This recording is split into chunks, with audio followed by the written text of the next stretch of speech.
We need Will Rollins. I'm Will Rollins, and I approve this message.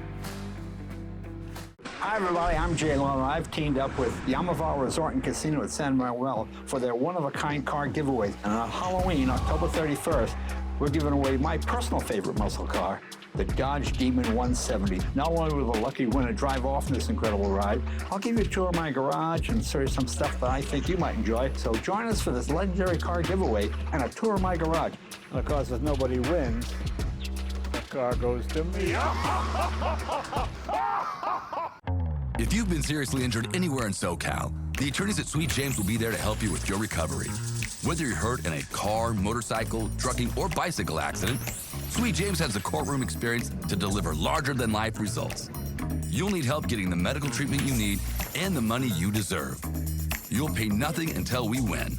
So if you're hurt in an accident, call your serious injury attorneys. Call Sweet James.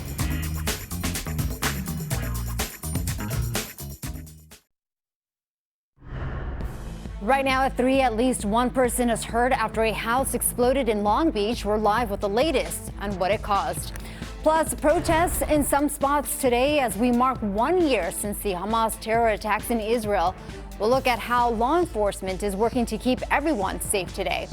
Then, flash landing, what it felt like for passengers when this flight from SoCal caught fire. The NBC4 News at 3 starts with breaking news. Good afternoon, everyone. I'm Annabelle Sedano. Let's get right to it. We begin at 3 with breaking news in Long Beach. That's where a house exploded, and this is what's left. NBC4's Brittany Hope is there live with the latest. Brittany. Annabelle, the explosion came from an ADU on the back of this property. Long Beach Fire telling us that that ADU was almost completed. It was under construction and that it did have a permit. I'm going to step aside so you can see what's going on. We just got to tell you, standing here, there's just tons of glass and nails here on the floor. There's a ton of debris that's scattered not only on this property, as you can obviously see, but also across this entire neighborhood. This is now hour 4 of this investigation. News Chopper 4 giving us an overhead view of that destruction. Look at that. We do know a man in his late 30s was taken to a local trauma center.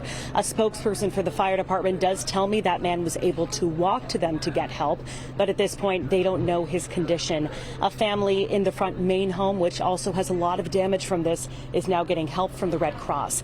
Their house is no longer safe to be inside. We did talk to a couple who live a few houses down. They say they heard the explosion. They have big concerns about this neighborhood.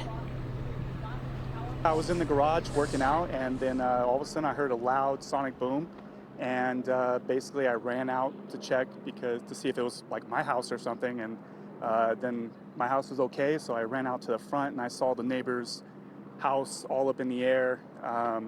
All the insulation and stuff was floating in the air. A lot of debris was all over the streets and neighbors' yards. And, you know, he does tell us that a lot of neighbors came running out immediately. He said there's a lot of good community here on his block. Of course, so many of them are concerned with what exactly caused this. The fire department does tell us their #1 priority right now is cleaning up and making sure that the property is secure, making sure that all the gas lines and the power lines nearby are secure as well. So they say they will not leave until everyone's safe. Live in Long Beach, Brittany Hope, NBC4 News. All right, Brittany, thank you very much for that update. Meantime, it's been 1 year since the October 7th Hamas terror attack on Israel. It's the deadliest day in the country's history since the Holocaust. That started the war in Gaza, killing over 40,000 Palestinians and displacing millions. NBC's Bree Jackson is in Washington with details. Somber ceremonies marking 1 year since Hamas launched a brutal attack against Israel, killing more than 1,200 people, another 250 abducted. Mourners gathering at the site of the music festival where it happened. The fate of nearly 100 hostages remains unclear. Loved ones pleading to bring them home. We don't feel there's a sense of urgency, and that's extremely upsetting, disappointing, and angering, really. President Biden and the First Lady marking the 1 year anniversary with a candle lighting at the White House. Across the globe, there is mixed reaction to the ongoing war. Israel's response has sparked criticism, including passionate protest over the mounting death toll in Gaza.